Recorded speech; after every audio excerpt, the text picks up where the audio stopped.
Walmax pains take it ഈസിയിലേക്ക് എല്ലാവർക്കും സ്വാഗതം.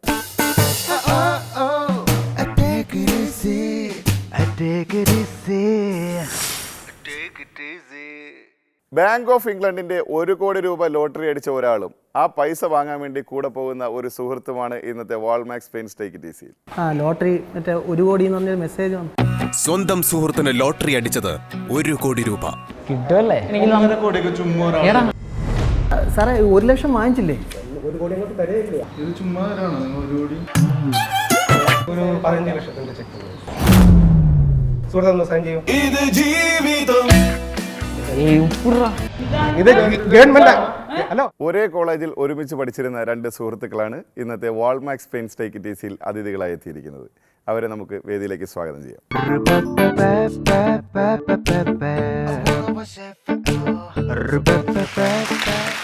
ആദ്യം രണ്ടുപേരെ ഒന്ന് പരിചയപ്പെടാം. എൻ്റെ പേര് മെഹബൂബ്. ഞാനിപ്പോൾ TCS വർക്ക് ചെയ്യുന്നു, സോഫ്റ്റ്വെയർ എഞ്ചിനീയർ. എൻ്റെ പേര് അജയ്, സോഫ്റ്റ്വെയർ എഞ്ചിനീയറാണ്, കലൂർ ഇൻഫോ പാർക്കിൽ വർക്ക് ചെയ്യുന്നു. ഇതിൽ ആരെയാണ് പ്രാങ്ക് ചെയ്തത്? ഞാൻ ഇവനാണ്. എന്താ ഇദ്ദേഹത്തിന് എങ്ങനെ സെലക്ട് ചെയ്യാനുള്ള കാര്യം? ബെസ്റ്റ് ഓപ്ഷൻ ഇവനാന്ന് തോന്നി, അതുകൊണ്ട് ഇവനെ തന്നെ ചൂസ് ചെയ്തു. എന്നെ കൊന്നു. ഓഫീസിൽ നിന്ന് എന്തോ വിളിച്ചിറക്കി കൊണ്ടുവരായിരുന്നു അല്ലേ? ഓഫീസിൽ ആരൊക്കെയാ കൂടെ വന്നിട്ടുള്ളത്? അത് വാപ്പച്ചി, ഉമ്മച്ചി, പിന്നെ അടുത്ത വീടിൻ്റെ അടുത്തുള്ള ജാൻസി ചേച്ചൻ ചോദിച്ചേട്ടനും, പിന്നെ എൻ്റെ ഫ്രണ്ട്സ് 3 പേര്, കാർത്തിക്, അഖില, അശ്വിൻ. മെക്കാനിക്കൽ എഞ്ചിനീയർക്ക് എന്താണ് TCSൽ കാര്യം? അത് കോളേജിൽ ആദ്യം വന്ന കമ്പനി TCS ആയിരുന്നു. സെലക്ഷൻ കിട്ടി. ആദ്യത്തെ ഇൻ്റർവ്യൂ തന്നെ കിട്ടി. പിന്നെ ആ ജോലി കളയണ്ട, ആദ്യം കിട്ടിയൊരു ജോലി ആയതുകൊണ്ട് ഒരു ഇഷ്ടം തോന്നി. നിങ്ങളെല്ലാവരും കരൂർ എഞ്ചിനീയറിംഗ് കോളേജിൽ പഠിച്ചിരുന്നതാണ്. ആളെങ്ങനെയായിരുന്നു കോളേജിലൊക്കെ? കോളേജിലെ കണ്ണിലുണ്ണി എന്ന് പറയാം. എല്ലാ സ്റ്റാഫിനും മെഹബൂബ് കഴിഞ്ഞിട്ട് പിന്നെ കോളേജിൽ വേറൊരാളുള്ളൂ. എല്ലാ സ്റ്റാഫിനെയും കണ്ണിലുണ്ണിയാണ് അവൻ. അന്ന് അവിടെ എന്തൊക്കെയാണ് സംഭവിച്ചതെന്ന് നിങ്ങൾ ആരും കണ്ടിട്ടില്ലല്ലോ. നമുക്കൊന്ന് കണ്ടു നോക്കിയാലോ? കാണിക്കണോ അത്?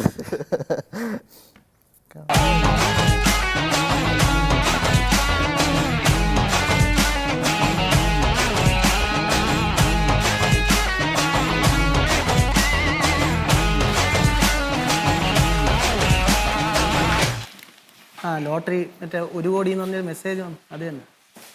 അത് തന്നെ കാണാൻ വേണ്ടി. ഓക്കെ, ശരി. ലോട്ടറിയാണ്. ലോട്ടറി അങ്ങനെ മനസ്സിലായി. ചേട്ടൻ വന്നിട്ടുണ്ടോ? എനിക്ക് മെസ്സേജ് വന്നു 1 കോടി. 1 കോടിയാണ് അല്ലേ?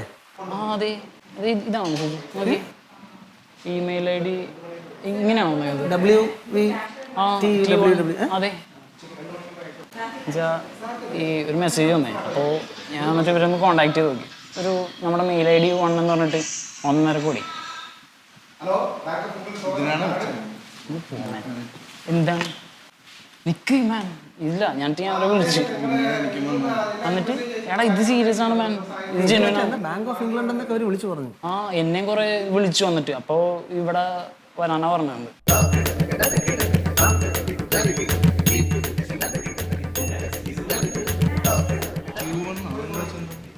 അത് ഇവര് നമുക്കിങ്ങനെ വരുമല്ലോ മെസ്സേജ്, കുറെ പഠിക്കുന്ന നമ്പറിൽ നിന്ന് വരുമല്ലോ. ഇവര് ഇത് മെസ്സേജ് വന്നപ്പോൾ തന്നെ ഒരാൾ വിളിച്ചത് തന്നെ. അപ്പോൾ ഞാൻ ചോദിക്കരുത്. അപ്പോൾ ഇങ്ങനെയാണ് സ്ഥലം, ഇവിടെയാണ് വരാൻ പറഞ്ഞത്. ഇങ്ങനെ മെസ്സേജ് വരാറുണ്ടോ? അങ്ങനെയൊക്കെ ഇഷ്ടംപോലെ വരാറുണ്ട്. ആണോ? പറ്റി എൻ്റെ അടുത്ത് മൊബൈൽ നമ്പർ, നെയിം, അഡ്രസ്സൊക്കെ എൻ്റെ മൊബൈലിലേക്ക് വന്നിട്ട് ഞാൻ അങ്ങോട്ട് അയച്ചു കൊടുക്കാൻ പറഞ്ഞിട്ട് ചുമ്മാ അല്ല. ഇത് പക്ഷേ പുള്ളി അങ്ങനെ അതൊക്കെ എനിക്ക് നീ ഒന്ന് ആലോചിച്ചു. ഇപ്പൊ എനിക്ക് കുറെ ഇങ്ങനെ വന്നിട്ടുണ്ട്. അപ്പൊ അതില് പറഞ്ഞ പ്രൊസീജിയേഴ്സ് ഒക്കെ എങ്ങനെയാന്ന് വെച്ചിട്ടുണ്ടെങ്കിൽ നേരിട്ടുള്ള അല്ലെങ്കിൽ ഒരു ഓഫീസിൽ വിളിച്ച് ഇങ്ങനെയൊക്കെ വരാൻ പറയും. എന്ത്? അല്ല, ലോട്ടറി അല്ലേ? ലോട്ടറി ആകുമ്പോൾ ഞാൻ ലോട്ടറി സ്ഥിരം എടുക്കാറുണ്ട്. കാരുണ്യൊക്കെ ഞാൻ സ്ഥിരം എടുക്കുന്നുണ്ട്. അല്ല, എനിക്കിത് എൻ്റെ മൊബൈലിൽ ഒരാഴ്ച മുന്നേ മെസ്സേജ് വന്നു 1 കോടി കിട്ടിയെന്ന് പറഞ്ഞു. ക്യാഷ് ചുമ്മാ അവർ പറഞ്ഞ നറുക്കെടുപ്പ്, ബാങ്ക് ഓഫ് ഇംഗ്ലണ്ടിൻ്റെ നറുക്കെടുപ്പ് എന്നാണ് പറഞ്ഞത്. പണയമൊക്കെ വെച്ചിട്ടാണ് ഇവര് അഡ്വാൻസ് ചോദിച്ചതൊക്കെ. പണയം വെച്ചിട്ടൊക്കെയാണ്. അഡ്വാൻസ് ഫീസ് അടയ്ക്കേണ്ടി വരുമെന്ന് പറഞ്ഞു. ആ ഫീസ് കൊണ്ടുവന്നു. 1 ലക്ഷം രൂപ അടക്കണം ഫസ്റ്റ്. 1 ലക്ഷം അല്ലേ ഞാൻ അടയ്ക്കാൻ പറഞ്ഞു. എന്റെ പൊന്നു നീ എന്താണ് നീ അവിടെ ഇരിക്കില്ല, നീ ഇരുന്നേ. ഒരു സീനുമില്ല അവിടെ നിൽക്ക്.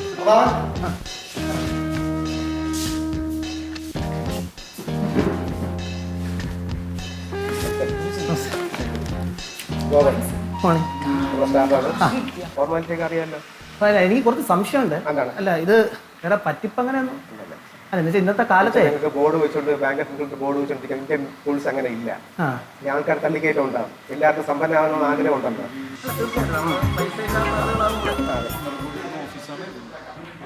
എൻ്റെ അടുത്ത് ഇവിടെയാണ് വരാൻ പറഞ്ഞത്. വിദേശ ബാങ്കിൽ കോടിക്കണക്കിന് ഇന്ത്യക്കാരുടെ കള്ളപ്പണം കിടപ്പുണ്ട്. അവകാശമില്ലാതെ അല്ല 15 ലക്ഷം വെച്ച് തരുമെന്ന് പറഞ്ഞാൽ അതാണോ? 1 കോടി. 1 കോടി. ആ 1 കോടി നമ്മൾ അത് ആദ്യമായിരിക്കും കിട്ടുള്ളൂ. പക്ഷേ എല്ലാവർക്കും തിരിച്ചു വരണം നല്ല എല്ലാവർക്കും അപ്പൊ അതിന് കൊണ്ടുവന്നിട്ടുണ്ടോ? ഉണ്ട് സാർ. ക്യാഷ് അഡ്വാൻസ് പറഞ്ഞിരുന്നു. 1 ലാക്ക് എന്നാണ് പറഞ്ഞത്. അത് കൊണ്ടുവന്നു. കള്ളപ്പണം നല്ലല്ലോ. കള്ളപ്പണം നമ്മൾ പണയം വെച്ചിട്ട് കൊണ്ടുവന്ന എങ്ങനെയാണ് ഈ വരുമാന സ്രോതസ് എന്തെങ്കിലും ചോദിച്ചാൽ പണയം വെച്ച് ഞാൻ റെസിപ്റ്റ് കാണിച്ചു തരാം. എന്തെങ്ങനെ സ്വർണ്ണമാല, വള, പിന്നെ ഒരു തളയും ഉണ്ടായിരുന്നു. വെച്ച് പണയം വെച്ച്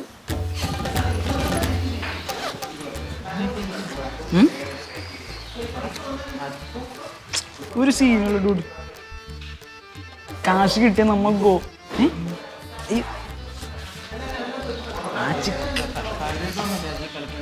ഒരു സീനുള്ള ഡൂഡ് നീ നോക്ക്. അത് വേണോ? റെസിപ്റ്റ് വേണോ? സർ നമുക്ക് സമയം ഭയങ്കര കുറവാണ്, കാരണം ക്ലോസിംഗ് ടൈം ആണ്. ഇംഗ്ലണ്ട് ബാങ്ക് ആണെങ്കിൽ നമുക്ക് നൈജീരിയൻ ബ്രാഞ്ച് ഉണ്ട്. അയച്ചു കൊടുക്കണം. അല്ല സാറേ, ഇംഗ്ലണ്ടാണ് നൈജീരിയയാണ്? England bank of England. ഞങ്ങൾ അക്കൗണ്ടുകൾ കൈകാര്യം ചെയ്ത് നൈജീരിയയാണ്. അല്ല ഈ പൈസ തന്നതിന് എന്ത് പ്രൂഫ്? പ്രൂഫ് ഉണ്ടോ? ഞാൻ വാങ്ങിയല്ലേ, കയ്യിൽ വാങ്ങിയല്ലേ. കറക്റ്റാ ഉണ്ടോ? നീ ഇതിപ്പോ എത്ര അടിക്കണം? ഞാൻ ഒരു 1.5 ലക്ഷം അടക്കണം. 1 ലക്ഷം അടിച്ചാൽ 1 കോടി തരും. എന്നുവെച്ചാൽ അവിടെ കുറേ പ്രൊസീജിയേഴ്സ് ഉണ്ടാ. ഇങ്ങനെ കുറേ എന്തോ ഇതൊക്കെ ടാക്സ് ഒട്ടിക്കാനുള്ള എന്തോ കുറച്ച് പ്രൊസീജിയേഴ്സ് ഉണ്ട്. അതിനുള്ള എമൗണ്ടാണ്. വേറെ അടുത്ത നല്ല കാശുള്ള ആരെങ്കിലും അയൽക്കാരുണ്ടെങ്കിലേ ഞങ്ങൾ ഫോൺ നമ്പർ കൊടുക്കാം, അവർക്ക് മെസ്സേജ് അയക്കാം. സർ ഇവിടുന്ന് സൈൻ ചെയ്യണം. അല്ല സാറേ, 1 ലക്ഷം വാങ്ങിച്ചില്ലേ? 1 കോടി അങ്ങോട്ട് തരയില്ലേ? അതിന് ഡൗട്ട് ഉണ്ടോ? ഇല്ലല്ലോ. ഇപ്പോൾ വല്ല ഫേക്ക് ഒക്കെ ആണെങ്കിൽ ഇങ്ങനെ ഡയറക്റ്റ് ആയിട്ടുള്ള ഡീലിങ്സ് ഉണ്ടാവുള്ളൂ. നീ ഇപ്പൊ പൈസക്ക് എന്ത് ചെയ്യണം? അതൊക്കെ ചെയ്തിട്ടുണ്ട്. പോയിക്കോളൂ.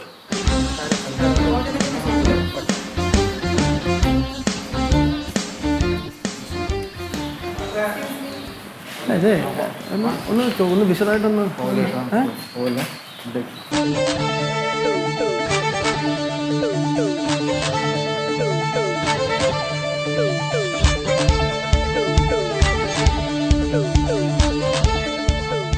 മിസ്റ്റർ പറ. മെസ്സേജിൽ പറയുന്ന കാര്യങ്ങൾ വിശ്വാസം ഉണ്ടല്ലോ? ആ വിശ്വാസമുണ്ട്. അതല്ല വന്നത്. നമ്മുടെ ആദ്യം കുറച്ച് കമ്പനിയുടെ കുറെ ഫോർമാലിറ്റീസ് ഉണ്ട്. ഓക്കെ. അതൊക്കെ അനുസരിച്ച് തയ്യാറാണല്ലോ. അതൊക്കെ കൊണ്ടുവന്നിട്ടുണ്ടോ? കൊണ്ടുവന്നുണ്ട്. എന്താണ്?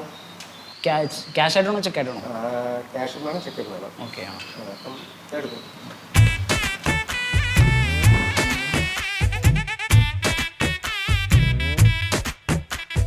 ഇത് 1 ലക്ഷം ഉണ്ട്.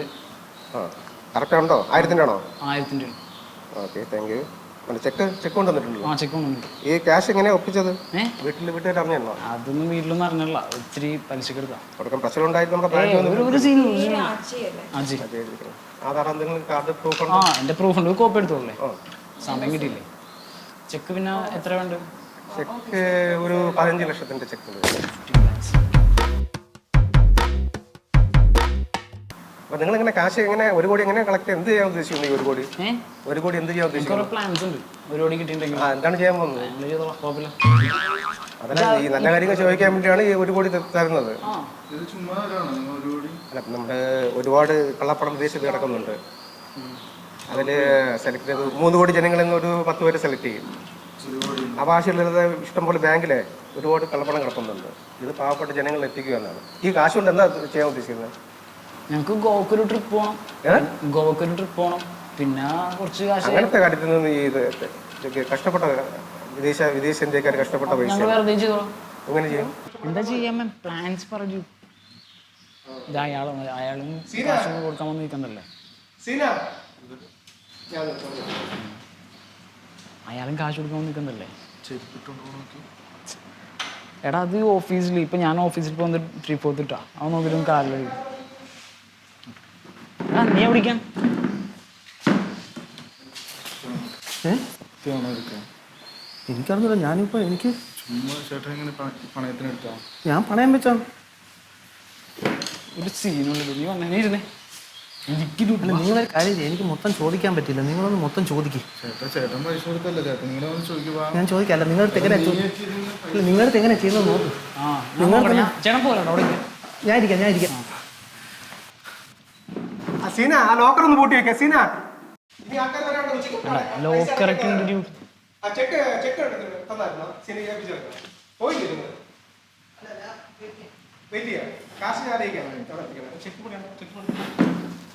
ഇത് പേ ആരുടെ പേര് എഴുതണം?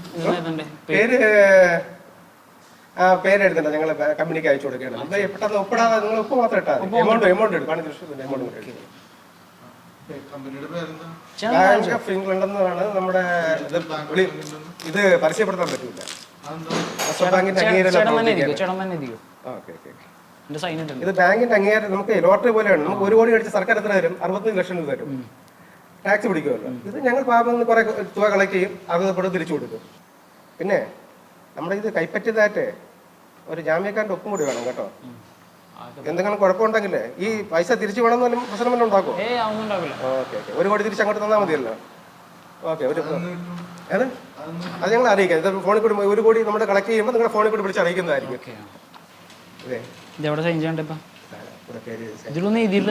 അത് ഞങ്ങൾ കമ്പനിയുടെ ബാങ്കിന്റെ കുറേ റൂൾസ് ഉണ്ട്, അതൊക്കെ നമ്മൾ പ്രിന്റ് ചെയ്ത് വരും.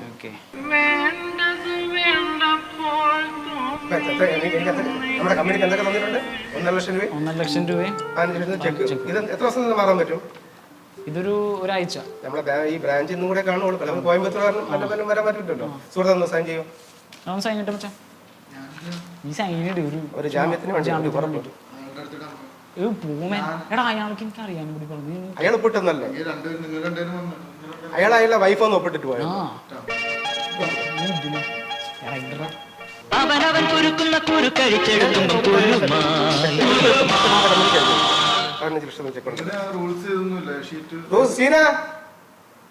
അവർ അടുത്ത ആഴ്ച വരുമ്പോൾ ആ റൂൾസ് ഒന്ന് കാണിച്ചു കൊടുക്കണേ. ഫോട്ടോ കോപ്പി അടുത്ത ആഴ്ച പിന്നെ പറയണോ? ഞങ്ങൾ ഫോണിൽ കൂടെ അറിയിക്കുമല്ലോ. 1 കോടി നമ്മൾ കളക്ട് ചെയ്യേണ്ടത്. എടാ സൈൻ ചെയ്യടാ.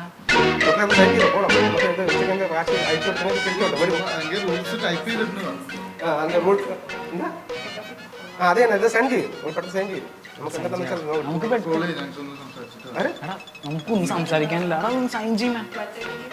ക്ലോസ് ചെയ്യാം. അയച്ചു കൊടുത്താൽ അങ്ങോട്ടുള്ള കാശ് നിങ്ങൾ കാണിക്കുമല്ലോ. സാറേ ഒരു സംശയം സാറേ, നിങ്ങൾ ഇപ്പം നമ്മുടെ ഞങ്ങൾ 1 ലക്ഷം രൂപ വാങ്ങിച്ചു. അതെ സാറ് എന്ന് തിരിച്ചുവരുന്നാണ് പറയണം? എന്ന് തിരിച്ചു തരുമെന്ന് വെച്ചാൽ ഞങ്ങൾക്ക് ഒരു കളക്ട് ചെയ്യണ്ടേ? ബാങ്കിന് കുറച്ച് റൂൾസ് ഒക്കെ ഉണ്ടല്ലോ. ഇത് പൈസ കൊടുത്തതിന് ഇതൊന്നുമില്ല. ഒപ്പിട്ട് വാങ്ങിക്കണം. പൈസ തന്നു എന്ന് തെളിയിക്കാൻ വേണ്ടി ഒപ്പിട്ട് വാങ്ങിക്കണം. നിങ്ങളുടെ ഒപ്പിനല്ലേ ഈ സ്ഥാപനം തുറന്നിരിക്കുന്നത്. ഞങ്ങൾ സൈൻ ചെയ്യാം, പക്ഷെ ഞങ്ങൾ ഇവിടെ ഇരിക്കും. അല്ല നിങ്ങൾ ഇരുന്നോളൂ. ഞങ്ങൾ പൈസ കാശ് അടച്ചിട്ട് വരാമല്ലോ. ഒന്ന് സൈൻ ചെയ്തു. അതെ ഞങ്ങൾ നമ്മുടെ ബ്രാഞ്ചിലേക്ക് അടച്ചിട്ടേ റിസിപ്റ്റ് ബാങ്കിൽ അടച്ചതിന്റെ ഇന്ത്യയിൽ ഞങ്ങൾക്ക് എല്ലാ മെട്രോ സിറ്റിയിലും ഞങ്ങൾക്ക് ബ്രാഞ്ചുകളുണ്ട്. കൊച്ചിയില് നമ്മൾ ഇന്നും കൂടെ ഇവിടെ ഉള്ളൂ. അത് കഴിഞ്ഞ് ഇന്നും കൂടെ ഉള്ളൂ. അപ്പൊ ഞങ്ങൾ ഇനി നിങ്ങളെ കാണാൻ മെസ്സേജ് അയക്കുമല്ലോ. 1 കോടിയില്ലേ? ഇത് നിങ്ങളുടെ വീട്ടിൽ കൊണ്ട് 1 കോടി കൊണ്ടുവരുന്നത് പറഞ്ഞാൽ നിങ്ങൾ നാട്ടുകാർ കൂടുമില്ലേ?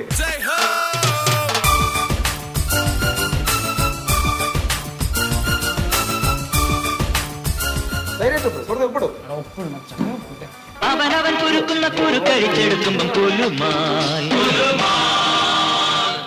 എവിടെയും കിട്ടും. അത് ബാങ്കിന് കുറെ റൂൾസ് ഉണ്ട്. അത് കമ്പ്യൂട്ടറിൽ അവർ സ്റ്റാൻഡേർഡ് സാധനങ്ങളാണോ നിങ്ങൾ? അത് ഇംഗ്ലീഷിലാണ് പറഞ്ഞത്. ഇംഗ്ലീഷിലാണ് പറഞ്ഞത്. മനസ്സിലാക്കണം. ഒപ്പിടും. എവിടെയെങ്കിലും പരസ്പരം കുഴിക്കുന്ന കുഴികൾ പതിക്കുമ്പം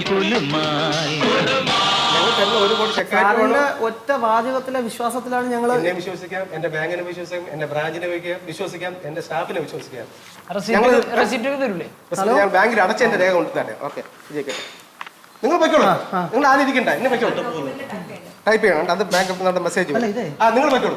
ഞങ്ങളൊന്ന് സംസാരിച്ചോട്ടെ. നിങ്ങളുടെ ആവശ്യമില്ല. പൊയ്ക്കോളൂ. എന്ത് തോന്നുന്നു?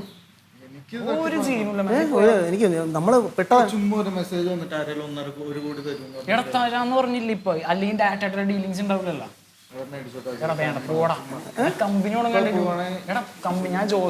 എന്റെ വേറൊരു സംശയം, ഞാൻ ഒന്ന് എന്റെ ഒരു വക്കീലിന്റെ അടുത്ത് നമ്മൾ ഈ ഇതിലെ ഈ മുദ്രപത്രത്തിൽ ഒപ്പിട്ട് അങ്ങനെ വല്ലതും ഉണ്ടോ? നിങ്ങളൊരു കാര്യം അടുത്ത ആഴ്ച വരും. അടച്ചു. സാർ നിൽക്കൂ സാർ, ഞങ്ങൾ ഒരു സെക്കൻഡ്. എന്താ പോയിക്കോളൂ. അല്ലേ അതിന്റെ റെസിപ്റ്റ് അതെ, റെസിപ്റ്റ് അയക്കാം. ഈ ഒരു ബ്ലാങ്ക് പേപ്പറിൽ നമ്മൾ ചെക്കില് മറ്റേ ഈ മുദ്രപത്രത്തിൽ ഒപ്പിടുന്നോണ്ട് വല്ല പ്രശ്നമുണ്ടോ? ഒരു കുഴപ്പമില്ലല്ലോ. ഞങ്ങൾ അയക്കാം. അല്ലല്ല അതിന്റെ റെസിപ്റ്റ് വന്നിട്ട് റെസിപ്റ്റ് ഒക്കെ തരും, കമ്പനി അയച്ചു തരും. അല്ല ഞങ്ങളിപ്പോ എന്റെ പേപ്പറിൽ അങ്ങനെ ഒപ്പിട്ട് കൊടുക്കരുത്. ഹലോ പോയിക്കോളൂ. സാർ ഒരു സെക്കൻഡ്, ഞങ്ങളൊന്ന് പേപ്പറെല്ലാം കമ്പനിക്ക് ഫാക്സ് ചെയ്ത് കഴിഞ്ഞല്ലോ. അല്ല ആ പേപ്പറിന് വന്ന് അപ്പൊ നിങ്ങൾക്ക് വിശ്വാസമുണ്ടോ സുഹൃത്തെ?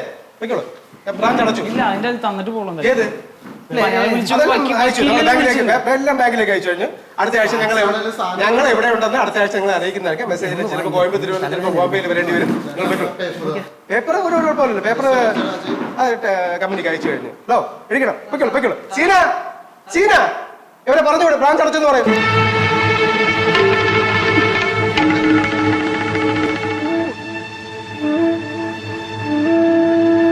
അതല്ല 1 ലക്ഷം രൂപ കൊടുത്തില്ല, അതല്ലേ ഹലോ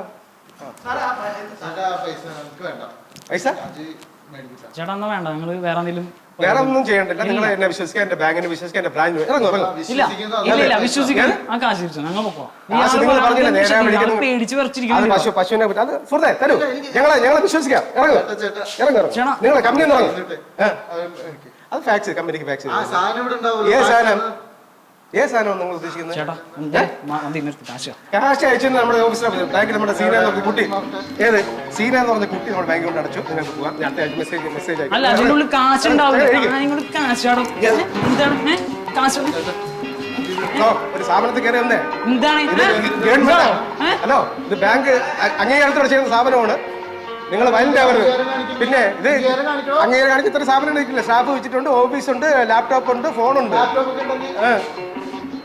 നിങ്ങൾ വിശ്വസിക്കാം.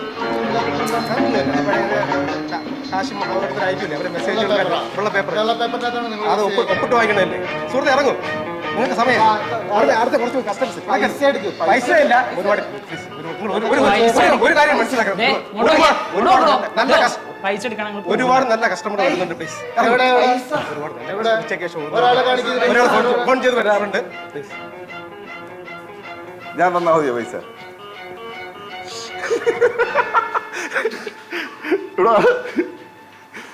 ഇതായിരുന്നു കൊടുത്ത പൈസ.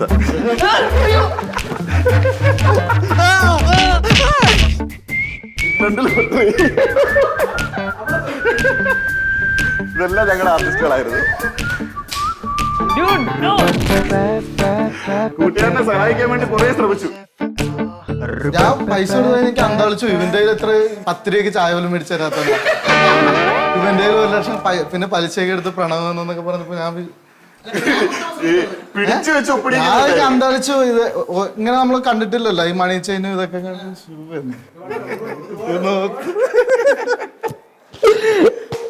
ബാക്കി കൂട്ടുകാരൊക്കെ ഇവിടെ ഇത് വേറെ ആരെയൊക്കെ അറിയിച്ചിട്ടുണ്ട്? കാർത്തികിനെ അറിയോ? ഇന്നലെ ഓസിക്ക് എന്റെ കൂടെ ചായ കുടിച്ചതാ.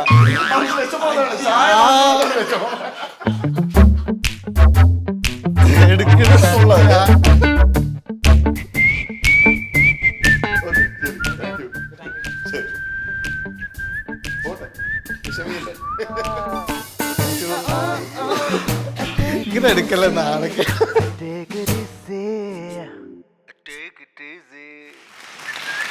എത്ര ഇടി കിട്ടിയായിരുന്നു? കിട്ടിട്ടാ ഒരു മയം ഉണ്ടായില്ല. അത് ഈ ശരീരത്തിന് ഇടിച്ച് എങ്ങനെ ഇരിക്കും? ഈ ശരീരത്തിനിട്ട് പണിത് ഇപ്പൊ കണ്ടില്ല.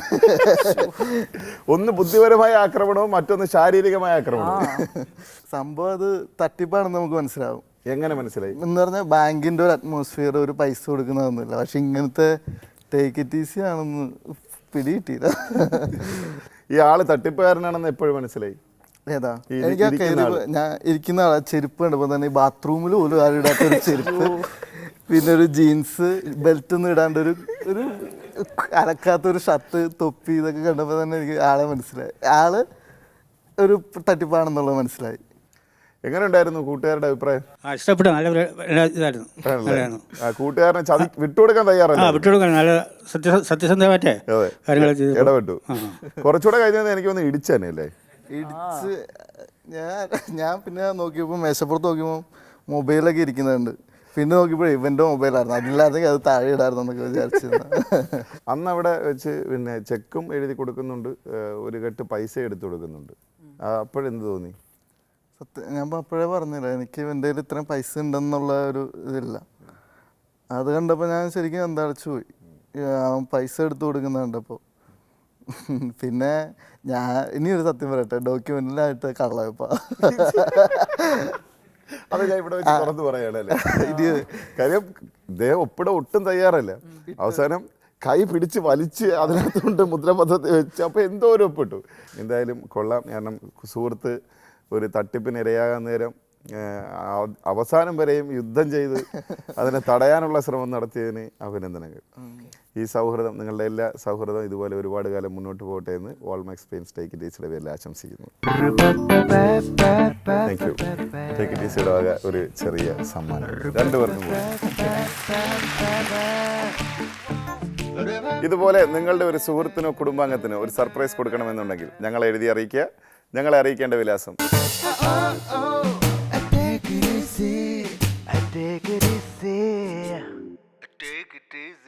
കൂടുതൽ സൗഹൃദങ്ങളും സർപ്രൈസുകളുമായി വാൾമാക്സ് പെയിൻ ടേക്ക് ഇറ്റ് ഈസിയിൽ അടുത്ത ആഴ്ച വീണ്ടും കാണാം. Good night.